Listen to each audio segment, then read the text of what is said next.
हरे कृष्णा। तो आज हम श्रील प्रभुपाद लीलामृत से दूसरा अध्याय कॉलेज विवाह और गांधी जी का आंदोलन, इस अध्याय का आज चौथा दिन है।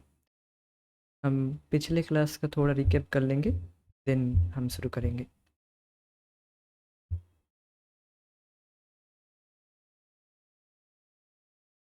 तो हमने यहाँ पर देखे थे कि श्रील प्रभुपाद जी के पिताजी गौर मोहन, उनको कोई चिंता नहीं थी कि बेटे उनका बेटा राजनीतिक पॉलिटिक्स में कार्य करे और उसमें कोई बड़ा नेता बने। इनमें उनकी कोई रुचि नहीं थी। उनका एकमात्र गोल था कि अपने बेटे को राधा रानी का भक्त बनाएं, राधा कृष्ण का भक्त बनाना चाहते थे, एक सच्चा भक्त बनाना चाहते थे। देन फिर उसके बाद उनके विवाह के लिए उन्होंने सोचा। फिर हमने देखे थे कि श्रील प्रभुपाद जी अर्थात अभय, उनको अंग्रेजी शिक्षा में बिल्कुल रुचि नहीं थी। ये हम देखे थे। बस वह पढ़ते थे, just a matter of doing, केवल कुछ कर्तव्य पालन करने के लिए बस करते थे। किंतु ऐसा उनकी कोई रुचि नहीं थी। वैसे केवल उनको भगवान की भक्ति में ही ज़्यादा रुचि था। यहाँ पर देख सकते हैं कि जो तथाकथित पाश्चात्य शिक्षा के प्रति ज़्यादा आकृष्ट हैं, ज़्यादा से ज़्यादा उसी में आकृष्ट है और ज़्यादा से ज़्यादा भोगों को प्राप्त करने के लिए अपने जीवन में लगे पड़े हैं, वह इस शिक्षा को ग्रहण करने के लिए लालायित रहते हैं। और दूसरी ओर जो भगवान के जो सच्चे भक्त हैं, जो वैदिक शिक्षा को वैल्यू करते हैं, वह अपनी वैदिक शिक्षा को ग्रहण करके जीवन में प्रगति लाभ करते हैं, भगवान की ओर आगे बढ़ता है वह व्यक्ति भगवत गीता जैसे ग्रंथों को पढ़कर। यहाँ पर हम देखे थे कि श्रील प्रभुपाद जी अपनी पढ़ाई और अपनी जो भगवान की भक्ति है, दोनों को बैलेंस करके पढ़ रहे थे। तो यहाँ पर हमने ये फ़ोटो देखे थे। फिर एक रात उनको एक सपना आया, जब वह अपने पढ़ाई में लग गए थे, तो अपने जो अर्चा विग्रह था, उनको जो अर्चा विग्रह उनके पिताजी के द्वारा दी गई थी, वह अपने अर्चा विग्रह की सेवा करना बंद कर दिए थे और एक बक्से में बंद कर दिए थे। फिर उनको एक रात में एक सपना आया और सपने में उनको फिर से भगवान की भक्ति करने के लिए, भगवान की अर्चन करने के लिए फिर से उनको अनुप्रेरणा मिली। फिर वह अर्चन फिर से शुरू कर दिए थे। यद्यपि बाद में वह इस श्री विग्रह को, इन दोनों राधा कृष्ण के विग्रह को वह अपने बहन भवतारिणी को वे बाद में दिए थे उनको अर्चन करने के लिए। यहाँ पर बाद में बताया जाएगा उस विषय में। इसके बाद दिखाया गया था कि एक तरफ जो लोग भारत के स्वाधीनता, भारत के इंडिपेंडेंस के लिए लगे पड़े थे, दूसरी ओर श्रील प्रभुपाद जी भगवान की भक्ति को महत्व दे रहे थे, और जो कि वास्तविकता है। क्योंकि हमने चर्चा की थी कि जो भी इस जगत में जो भी परिवर्तन आ रहा है जीवन में, जो भी हमें महत्वपूर्ण लग रहा है, ये महत्वपूर्ण है, वो महत्वपूर्ण है, भक्ति के अलावा सब महत्वपूर्ण है, हमें यही लगता है। हम अपने शरीर के अनुसार, शरीर के रिस्पेक्ट में, रेफरेंस फ्रेम में जो भी वस्तु हमें महत्वपूर्ण लगता है, वास्तव में वह उतना महत्वपूर्ण नहीं है। क्योंकि शरीर छूटा तो सारे जो महत्वपूर्ण कार्य जो हमें लगते हैं, वह तुरंत छूट जाएंगे, और नेक्स्ट हम एक पशु के शरीर में भी हो सकते हैं। Next day we can become a dog also. हम प्रभुपाद जैसे बताते हैं कि आज आप मानव शरीर में हैं, कल आप एक कुत्ते के शरीर में होंगे, इसकी कोई गारंटी नहीं है। तो इसीलिए हमें जो वास्तविक परम सत्य है, परम सत्य भगवान श्री कृष्ण, उनकी भक्ति ही परम सत्य है। उनकी भक्ति, भगवान की भक्ति, यह शाश्वत है। और जो भी आप जगत में देख सकते हैं, जिसको भी हम अपने जीवन में महत्वपूर्ण मानते हैं, वह आप देखेंगे कि एक टाइम पीरियड तक ही था। जिसको भी आप महत्वपूर्ण मानते हैं जगह भगवान की भक्ति के अलावा, वह आप देख पाएंगे कि वह एक टाइम पीरियड में ही था, और हमें लगता था कि यही सबसे ज़्यादा महत्वपूर्ण है। दिस इज़ द इल्यूज़न, यही तो है माया, कि हम सोच रहे हैं कि ये महत्वपूर्ण है, वो महत्वपूर्ण है, तो इस तरह से हम इल्यूज़्ड हैं। तो माया हमें इस तरह से अ, भ्रमित कर रही है कि तुम, अरे ये भी महत्वपूर्ण है, ये थोड़ा-सा कर लो, अरे थोड़ा-सा बहुत हो गया भक्ति-वक्ति। जो साधना कर रहे हैं उनको भी इस तरह से माया परेशान करती है कि अरे बहुत हो गया, अब थोड़ा-सा तो, अब थोड़ा अपने लिए भी कुछ टाइम होना चाहिए। तो इस तरह से माया निरंतर साधकों को तो भ्रमित कर रही है, तो सोचिए जो बिल्कुल माया में पड़े हैं तो उनको कितना भ्रमित करेगी। वास्तविक सत्य भगवान की भक्ति है और उसको महत्व देकर जीवन में अपना मूल प्रायोरिटी को देकर फिर और अन्य कार्य कीजिए। शरीर के लिए जो कार्य है, शरीर निर्वाह करने के लिए जो कार्य है वह ज़रूर कीजिए, किंतु ऐसा मत मानिए कि यही सब कुछ है। ये ख़त्म तो मैं ख़त्म हूँ। Then you are in maya. देन आप माया में हैं, क्योंकि आप भ्रमित हैं। जो भी आप जगत में जिसको देख रहे हो वो सब परम, उसको परम सत्य मान लिया है, उसी को अपना जीवन का सब कुछ मान लिया है, जो कि एक टेम्पररी है, जो कि कुछ समय के लिए रहता है, फिर दूसरे ही क्षण वह नहीं रहता है। कुछ भी आप देख लीजिए जगत में, पावर, पोस्ट, कुछ भी। तो ये सब बताया गया था।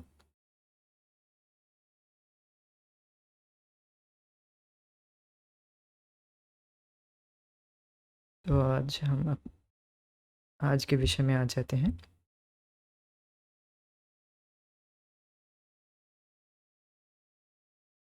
गौरमोहन अपने पुत्र का चिंता पूर्वक ध्यान रखते थे। वे अभय को उन हजारों लाखों लोगों में से एक नहीं समझते थे जिन्हें भारत का राजनीतिक भाग्य बदलना था, वरन उनके लिए वे लाडले पुत्र थे। अभय का कल्याण उनके लिए सर्वाधिक चिंता का विषय था, जबकि संसार का घटनाचक्र इतिहास के मंच पर घूम रहा था। गौरमोहन का ध्यान अपने पुत्र के भविष्य पर केंद्रित था, ऐसे भविष्य पर जिसकी वे आशा करते थे और जिसके लिए वे सतत प्रार्थना करते थे। वे अभय को एक सच्चा वैष्णव बनाने की योजना बना रहे थे। राधा रानी का एक भक्त, उन्होंने अभय को भगवान कृष्ण की उपासना करना और पवित्र आचरण निभाना सिखाया था और उनकी शिक्षा की व्यवस्था कर दी थी। तो यहाँ पर देख सकते हैं कि उनके पिताजी जो कि एक सच्चे सच्चा भक्त है, तो वह समझते हैं कि भगवान की भक्ति ही जीवन का लक्ष्य है और उनका सर्वश्रेष्ठ भक्त बनना ही हमारा जीवन का वास्तविक लक्ष्य है। और जो भी जगत में जो भी चल रहा है और जो भी कार्य है वह ज़्यादा महत्वपूर्ण नहीं है। उसे जीवन का लक्ष्य बनाना नहीं चाहिए। क्यों? क्योंकि वह एक समय तक रहता है। जैसे कि स भारत की स्वाधीनता, आप देख सकते हैं वह एक पर्टिकुलर टाइम तक ही था, देन वह नहीं है। तो ये सापेक्षिक सत्य है। तो आप देख सकते हैं, और भगवान की जो भक्ति है यह निरंतर शाश्वत है, शाश्वत रूप से चली आ रही है। तो इसीलिए व्यक्ति को जो परमानेंट है, जो शाश्वत है, उस पर इन्वेस्ट करना चाहिए। और गौरमोहन के पिताजी जो कि एक सच्चा भक्त वैष्णव थे, वह जानते थे इन विषयों में कि वास्तविक सत्य क्या है और अपने बेटे को कहाँ लगाने से उसका वास्तविक कल्याण होगा। अब जगत में जो माता-पिता होते हैं, उनको वास्तविक शिक्षा के विषय में उतना पता नहीं होता है। क्यों? क्योंकि वह इसी तरह से शिक्षा को ग्रहण किया है, पाश्चात्य शिक्षा के द्वारा वे प्रभावित हुए हैं। इसीलिए उनको यह नहीं दिखता है कि मेरे बेटे को भगवान का भक्त बनाएँ, या फिर जो भी मेरा बच्चा है, जो भी है, उनको भगवान का भक्त बनाने में ही उसका वास्तविक कल्याण है, ये वह देख नहीं पाते हैं। तो किंतु जो भगवान के भक्त हैं, जो वास्तविक विषय जानते हैं, वह देख पाते हैं, वह स्पष्ट रूप से देख पाते हैं। अब गौरमोहन का विचार उनका विवाह कर देने का हुआ। वैदिक परंपरा अनुसार विवाह का निश्चय माँ बाप द्वारा बहुत सावधानी पूर्वक किया जाना चाहिए और पुत्री के रजस्वला होने के पूर्व वह संपन्न हो जाना चाहिए। गौर मोहन ने अपनी पहली पुत्री का विवाह 9 वर्ष की अवस्था में कर दिया था, दूसरी का 12 वर्ष की आयु में और तीसरी का 11 वर्ष की आयु में। जबकि उनकी दूसरी पुत्री 12वें वर्ष में चल रही थी तो रजनी ने कहा, मैं नदी में जाकर आत्महत्या कर लूंगी यदि तुम उसका विवाह तुरंत नहीं कर देते। वैदिक परंपरा में विवाह पूर्व प्रेमालाप नहीं था। ना नवविवाहित दंपति को प्रारंभ के वर्षों में साथ रहने की अनुमति थी। युवा लड़की पहले अपने माँ बाप के घर में पति के लिए भोजन बनाकर उसकी सेवा करना आरंभ करती, फिर भोजन परोसने के लिए उसके सामने आती या किसी अन्य औपचारिक वार्तालाप में भाग लेती। इस प्रकार जब दोनों शरीर से पुष्ट हो जाते तब एक दूसरे को इतने प्रिय लगने लगते कि आपस में अभिन्न बन जाते। लड़की स्वभावतः अपने पति की विश्वास भाजन रहती क्योंकि रजस्वला होने तक उसकी किसी अन्य लड़के से संगति ही ना होती। तो देखिए क्या बात बताया गया है यहाँ पर। जो वैदिक शिक्षा है, जो वैदिक प्रणाली है, उसके मत अनुसार लड़की की विवाह जल्दी हो जानी चाहिए क्योंकि भगवान ने लड़कियों को इस तरह से बनाया है कि उनका मन कहीं एक जगह फिक्स्ड रहेगा तो वह ज़्यादा से ज़्यादा पवित्र बनती जाएगी। जैसे एक पुरुष के लिए उसका ब्रह्मचर्य उसका शक्ति है, वैसे ही एक लड़की के लिए उसकी सतीत्व उसकी शक्ति है। इसीलिए वैदिक शिक्षा के अनुसार लड़कियों की शादी जल्दी हो जानी चाहिए ऐसा बताया जाता है और जिससे अ, उनका जो मन है वह और कहीं नहीं जाता है। उनका मन केवल अपने पति की सेवा में ही लगी रहती है और इस तरह से वह वैदिक नियमों को पालन करते करते शुद्धता की ओर बढ़ती है। श्रील प्रभुपाद जी अपने अपने वह बोलते हैं अपने शिष्यों को इस तरह से व्याख्या करते हैं उनको कि अगर लड़की एक दिन के लिए भी, एक रात के लिए भी वह बाहर जाती है, वह दूषित मानी जाती है, फिर उससे कोई शादी नहीं करता है, ऐसा माना जाता है। लड़का हो या लड़की, दोनों अगर जल्दी शादी हो जाता है दोनों का, तो फिर दोनों का जो मन है वह एक दूसरे में फिक्स्ड रहता है, वह और कहीं नहीं जाती है। जैसे अब जगत में देखा जाता है कि जो अभी का जो सिस्टम है वह बिल्कुल बिल्कुल भिन्न है, बिल्कुल अलग है, जिसके वजह से लोगों का जो मन है किसी और के ओर जा रहा है, ये मन इतना विभ्रांत हो रहा है। और वैदिक नियम अनुसार मन इस तरह से एक जगह फिक्स्ड रहता है, इसके द्वारा वह अपनी शुद्धता, अपनी पवित्रकरण और जल्दी करती है। तो श्रील प्रभुपाद जी और भी बताते हैं कि इस तरह से वह अपने पति की, अपने एक दूसरे की सेवा करते करते और ज़्यादा से ज़्यादा एक दूसरे से आदान प्रदान के द्वारा, एक दूसरे के द्वारा आदान प्रदान के द्वारा बहुत ही ज़्यादा अटैच्ड रहते हैं एक दूसरे की ओर, और ये प्रेम और ज़्यादा गाढ़ा होता जाता है। और जगत में जो देखा जाता है बिल्कुल उल्टा, आप देख सकते हैं कि अभी अभी जो सिस्टम है ठीक है, अब तो बदला नहीं जा सकता है, फिर भी एक विचार दिया जाता है। देखिए, शास्त्र अध्ययन करने का अर्थ ऐसा नहीं कि हम पूरी तरह से आप उसको इमिटेट भी कर पाएंगे, ऐसा भी नहीं है। एक विचार दिया जाता है कि हाँ, इस तरह से ये जो जीवन है, ये जो वैदिक शिक्षा है, ये वास्तव है, यही वास्तविक है और इसी के द्वारा हर जीवात्मा का कल्याण है। क्योंकि ये जो वेद भगवान से आ रहा है और भगवान सुहृद सर्वभूतानाम, भगवान है सभी के सुहृद हैं, तो वह कोई ऐसा नियम, ऐसा कोई प्रथा नहीं बताएंगे जिसके द्वारा जीवों का कल्याण ना हो। तो ये बात बताया गया है। और भी है कि जो लड़की का जब शादी हो जाती है इतने कम एज में, फिर वह कुछ वह जब तक शरीर से पुष्ट ना हो जाती, वह अपने माता के घर में रहती है। और उनके पति जब आते हैं माता के उनके घर में, तब उनकी सेवा करते हैं। इस तरह से धीरे छोटे छोटे से धीरे धीरे से वह भाग लेती है।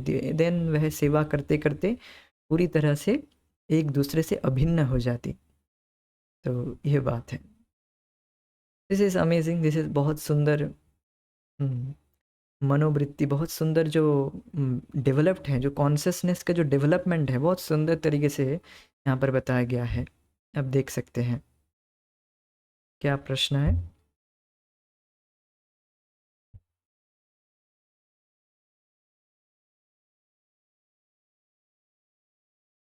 ठीक है, कोई प्रश्न नहीं है।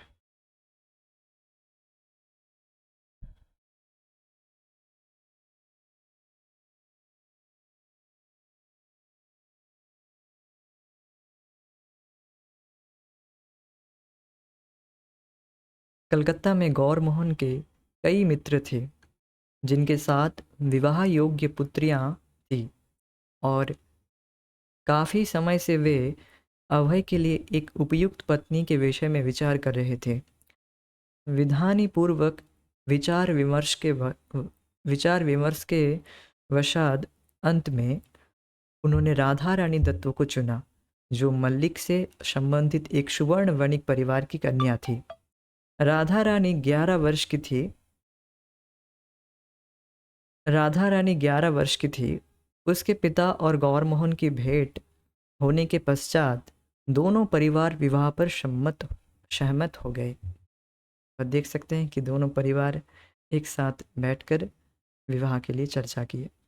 तो ये बहुत ज़्यादा बात है। ये भी बात है कि माता पिता के द्वारा ही जो विवाह का जो मुहूर्त है, विवाह का जो व्यवस्था है, वह होना चाहिए। और भी बात है कि ये सब बहुत सारी बातें हैं। ये जो दोनों के जो स्वभाव है वह मैच करना चाहिए। जो जिनकी शादी हो रही है जिन दोनों की, तो उन दोनों की जो स्वभाव है वह मैच करना चाहिए। इसीलिए ये देखा जाता है कि कास्ट आदि, किंतु अब वह उतना ज़्यादा लागू नहीं होता है।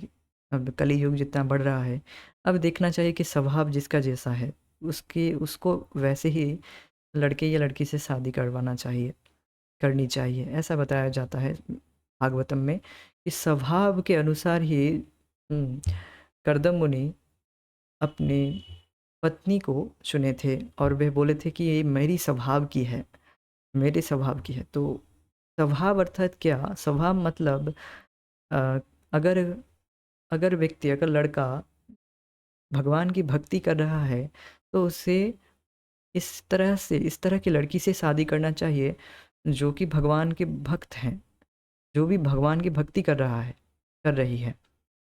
तो इस तरह से इसे कहते हैं समशिला, अर्थात समान स्वभाव की। तभी यह जो शादी है वो और ज़्यादा पक्का बनता है। ये बहुत सारी बातें हैं। जो भी हो, ये जो विवाह का जो सिस्टम है, यह कोई केवल ऐसा नहीं कि कोई बस इंद्रिय तृप्ति का कुछ सिस्टम है, ऐसा नहीं है। पहले पहले लोगों में ये मिसकंसेप्शन रहता है, जो विवाह का जो सिस्टम है यह कोई इंद्रिय तृप्ति का एक सिस्टम है, ऐसा नहीं है। विवाह एक यज्ञ है और एक प्यूरिफिकेशन प्रोसेस है। इंद्रियों को संयमित करने के लिए विवाह यज्ञ है। इंद्रियों को संयमित करके उसको शुद्ध करके भगवान की भक्ति में आगे बढ़ने के लिए विवाह है। श्रील प्रभुपाद जी बताते हैं कि अगर आपके हृदय में इच्छा है, फिर इंद्रिय तृप्ति के लिए अर्थात स्त्री के प्रति स्त्री संग के लिए आपकी इच्छा है, देन आप विवाह संस्कार के द्वारा विवाह संस्कार के द्वारा आगे बढ़िए, और धीरे धीरे भगवान की भक्ति करते जाइए, नाम जप करते जाइए, कथा श्रवण करते जाइए। धीरे धीरे आप शुद्ध हो जाएंगे और आप भगवान की प्रति और ज़्यादा आकृष्ट होते जाएंगे। You cannot do it. आप इसको फोर्सफुली नहीं कर सकते हैं। प्रभुपाद जी बताते you cannot do it artificially. Artificially इंद्रिय तृप्ति को रोक नहीं सकते हैं। एक समय हम सोचते हैं, या फिर जो सोचते हैं, जो व्यक्ति सोचते हैं कि हम इंद्रिय तृप्ति से बचना चाहते हैं, इंद्रिय तृप्ति रोकना चाहते हैं, ये हमें तंग कर रहा है, हमारे माइंड को विचलित करता है, तो वह उसको भगवान की भक्ति और वैदिक प्रणाली, इन दोनों को सामंजस्य रख कर करना है। ऐसा भी नहीं है कि पूरी तरह से वैदिक प्रणाली को छोड़कर, ऐसा भी नहीं है, क्योंकि हम पूरी तरह से भगवान की भक्ति भी नहीं कर रहे हैं।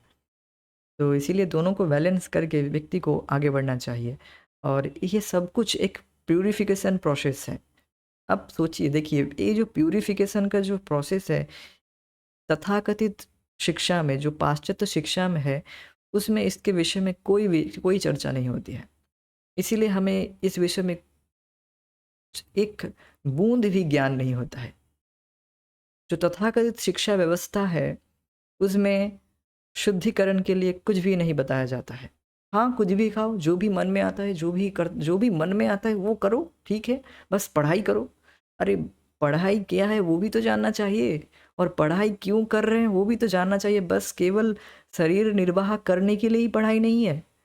पढ़ाई लिखाई का मतलब क्या है? हम अपने चेतना को उन्नत करें, बिकम डेवलप्ड, हम डेवलप्ड करें, उसके लिए पढ़ाई लिखाई है। और जो वैदिक शिक्षा है, जो वैदिक प्रणाली है, उसमें बताया जाता है जो शिक्षा वास्तविक शिक्षा है, जिसके द्वारा हम अपने चेतना को उन्नत करते हैं।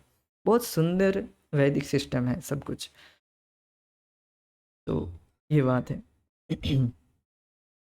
तो यद्यपि अभय तब कॉलेज में तीसरे साल के विद्यार्थी थे और उनकी कोई आमदनी नहीं थी, किंतु किसी विद्यार्थी के लिए विवाह करना असाधारण बात नहीं थी और उन्हें तत्काल आर्थिक जिम्मेदारियों का सामना नहीं करना था, क्योंकि वह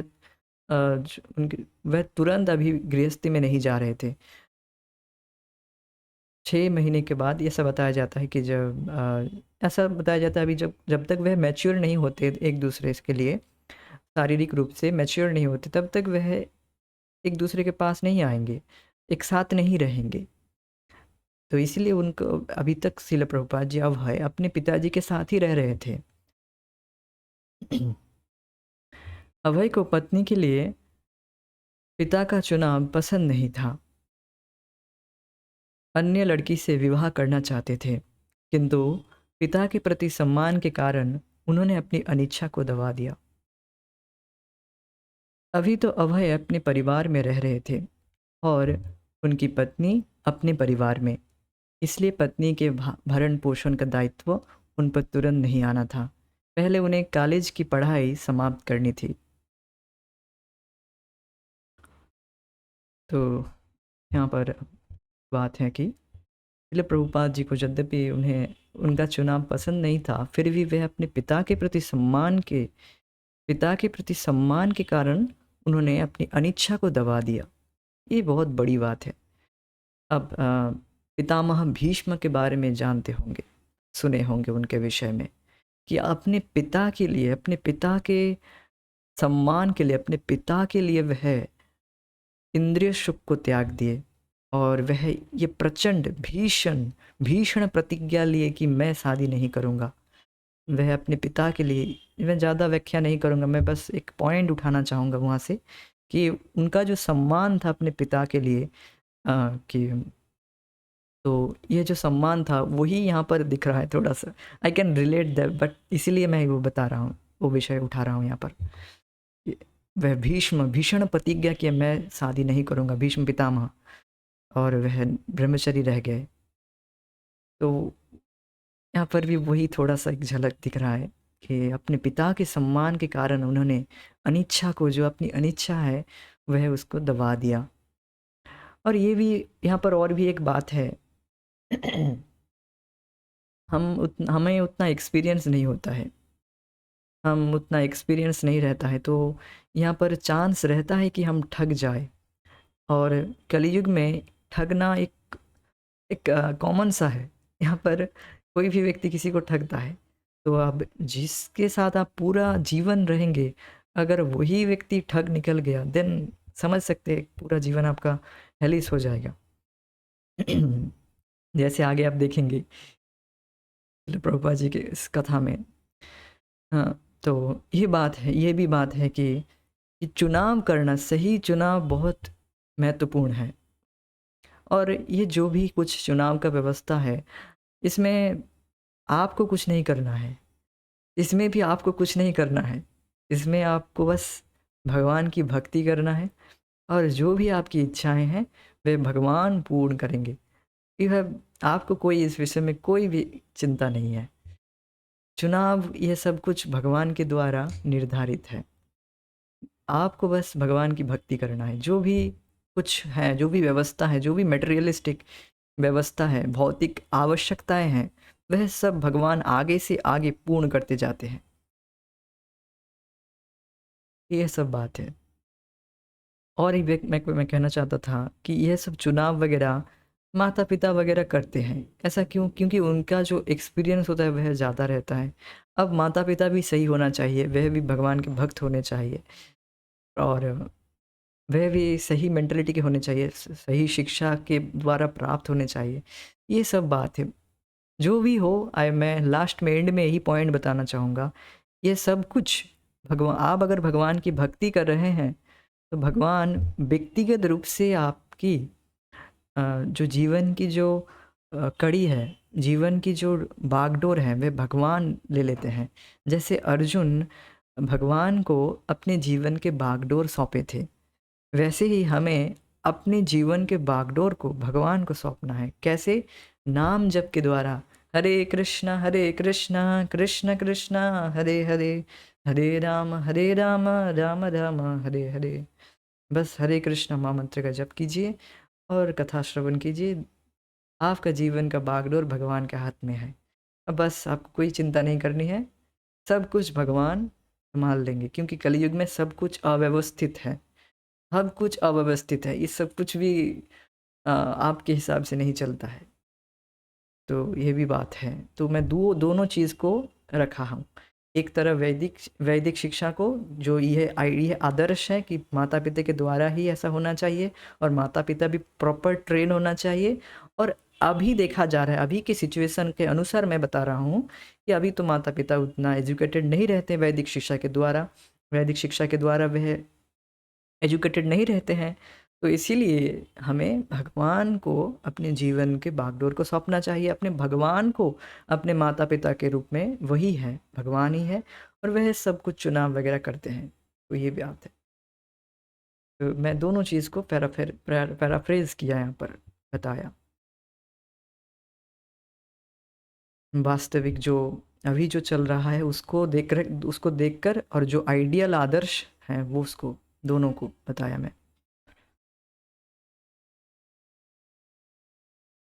तो यहाँ पर देख सकते हैं कि अभय शिला प्रभुपाद जी थोड़े से असंतुष्ट हैं अपने विवाह के डिसीजन के लिए।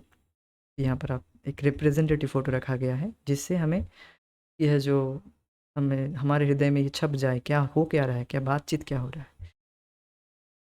कार्टिस चर्च कॉलेज में चौथे वर्ष में पढ़ते हुए अभय में डिग्री स्वीकार करने के प्रति उदासीनता उत्पन्न होने लगी। राष्ट्रीय लक्ष्य के प्रति सहानुभूति रखने के कारण अंग्रेज संस्थाओं की तुलना में उन्हें राष्ट्रीय विद्यालय और स्वायत्त शासन प्रिय लगे, लेकिन उनके सामने अभी कोई ऐसा विकल्प था नहीं। गांधी जी विद्यार्थियों को विदेशी संस्थाएं छोड़ने का नारा तो जरूर दे रहे थे। उनका कहना था कि विदेशियों द्वारा संचालित विद्यालय विद्यार्थियों में गुलामी की मनोवृत्ति पैदा करते हैं। वे विद्यार्थियों को अंग्रेजों के हाथ की कठपुतली के सिवाय कुछ नहीं बनाते। लेकिन फिर कॉलेज की डिग्री जीवन में रोजगार का आधार थी। अभय ने दोनों विकल्पों पर भली भांति विचार किया। यहाँ पर एक रिप्रेजेंटेटिव फोटो से बिल्कुल क्लियर है कि एक तरफ गांधी जी का आंदोलन और दूसरी तरफ पढ़ाई। तो वह कौन से विकल्प को चुनेंगे उसके विषय में यहाँ पर सोच विचार कर रहे हैं। क्या मैं अपनी पढ़ाई लिखाई को छोड़ दूँ, क्या मैं अपनी डिग्री को छोड़ दूँ और गांधी जी के आंदोलन में शामिल हो जाऊँ, ये सब वह चिंता कर रहे थे। गांधी जी वह भी एक वैष्णव परिवार से बिलोंग करते हैं, गुजरात के। किंतु उनके माता-पिता के अनुसार वह चाहते थे, उनके माता-पिता, गांधी जी के माता-पिता चाहते थे कि गांधी जी एक विलेज जाकर एक बैरिस्टर बने, एक वकील बने। तो इसलिए वह विदेश इंग्लैंड गए और वहाँ पर अपनी पढ़ाई-लिखाई की और वहाँ पर जाकर बिल्कुल गांधी जी बिल्कुल ही इज़ मतलब खो-सा गए ऐसे, मतलब वहाँ पर उनको कहीं भी अ, वेजिटेरियन शॉप नहीं मिल रहा था, कहीं भी उनको कोई भी व्यक्ति वेजिटेरियन नहीं मिल रहा था। सभी के सभी नॉन-वेज, सभी के सभी अ, मांस आदि खाने वाले थे। तो गांधी जी को प्राय लंघन करना होता था, प्राय उनको स्टार्विंग करना होता था।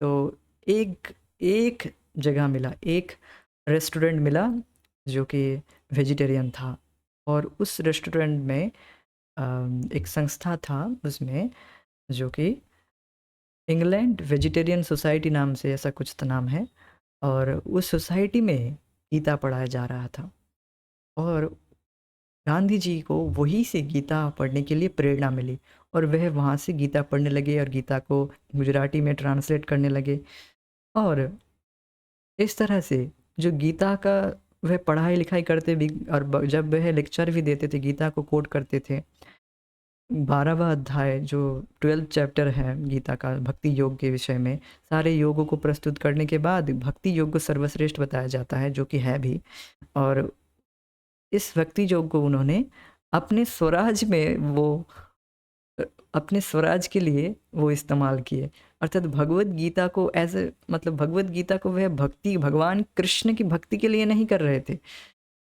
वह भगवत गीता को अपने स्वराज आंदोलन के लिए व्यवहार कर रहे थे उन श्लोकों को उन शिक्षाओं को वह कोट करके अपने स्वराज आंदोलन को व्यक्त करते थे तो उनको बस ऐसा ही लगता था कि जो भगवान कृष्ण और अर्जुन के जो वार्तालाप है ये बस एक माइथोलॉजी है उनको ऐसा लगता था तो वह भगवत गीता को उतना महत्वपूर्ण इस तरह से यूज़ करते थे बस अपने रिस्पेक्ट में इसको कहते हैं मिस इंटरप्रिटेशन गलत व्याख्या तो जो भी हो वह भगवत गीता को साथ रखते थे एटलीस्ट और साथ लेके घूमते थे और यही प्रभुपाद जी अर्थात अभय को थोड़ा सा इम्प्रेस किया था जिससे वह यह जो स्वाधीनता आंदोलन है उसमें उनको थोड़ी सी रुचि थी क्योंकि उनको लगा था अभय को श्रील प्रभुपाद जी को लगा था शायद बाद में जाकर गांधी जी भगवत गीता का सही तरीके से प्रचार करें तो एक होप थी उनकी तो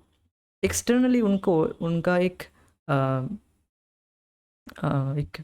प्रशंसा एक उदासीनता नहीं कहेंगे एक्सटर्नली उनका एक फेवर था स्वाधीनता के लिए किंतु इंटरनली वह भगवान की भक्ति को ही महत्व देते थे तो ये बात है गौर मोहन नहीं चाहते थे कि अभय कोई ऐसा काम करे जिसके लिए बाद में उन्हें दुख हो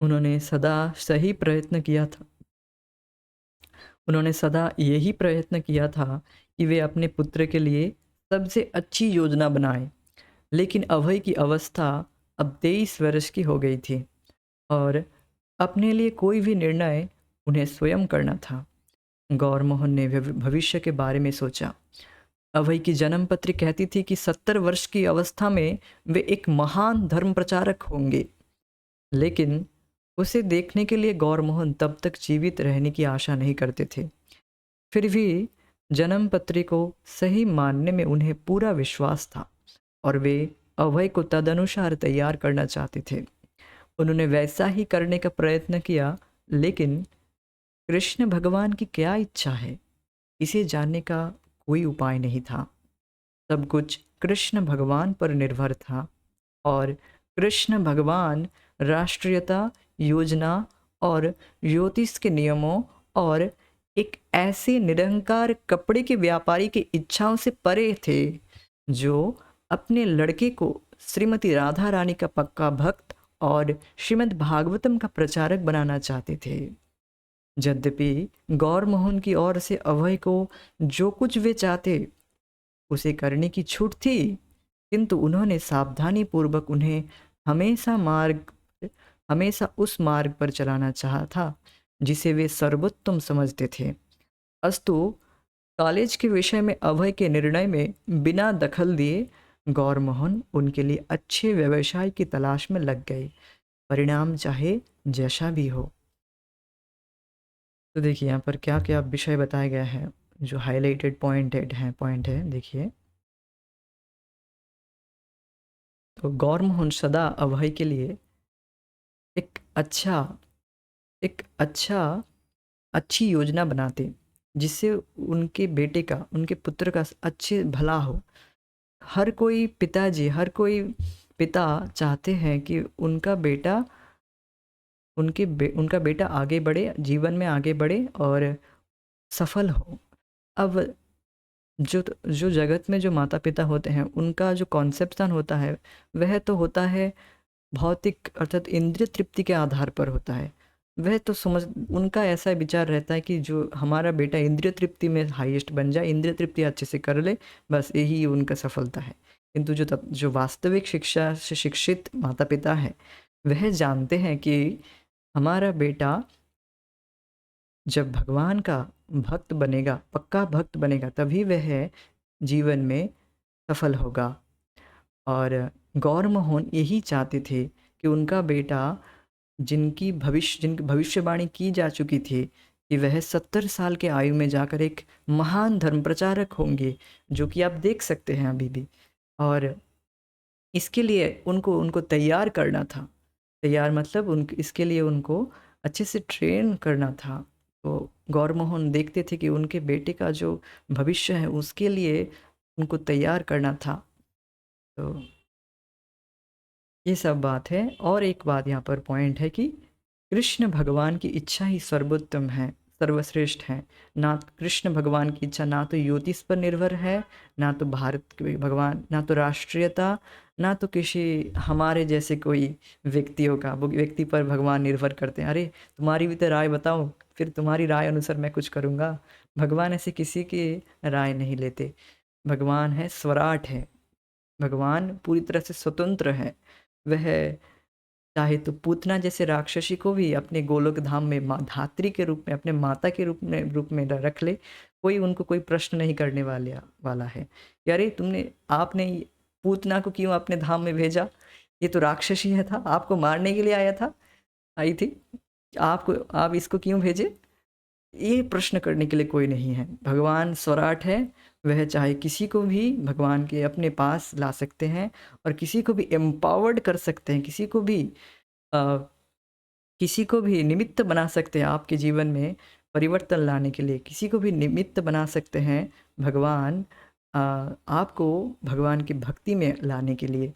और यह बात है, ऐसा नहीं है कि भगवान खुद आते हैं, भगवान निमित्त बनाकर भेज देते हैं।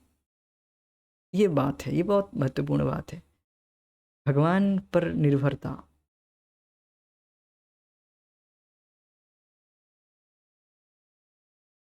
सन 1920 में अभय ने कॉलेज के चौथे साल की पढ़ाई पूरी कर ली थी और वे परीक्षा में बैठे। फाइनल परीक्षा के कठोर परिश्रम के बाद उन्होंने कुछ दिन का अवकाश मनाया और अपनी संचित एक अभिलाषा की पूर्ति के लिए वे अकेले एक दिन ट्रेन यात्रा द्वारा जगन्नाथपुरी पहुँचे। तो इस यात्रा के विषय में हम कल चर्चा करेंगे, अर्थात दूसरे दिन चर्चा करेंगे। आज हम यहीं पर रुकेंगे। हरे कृष्णा। जय श्रील प्रभुपाद निताय गौर प्रेमानंदे हरि हरि।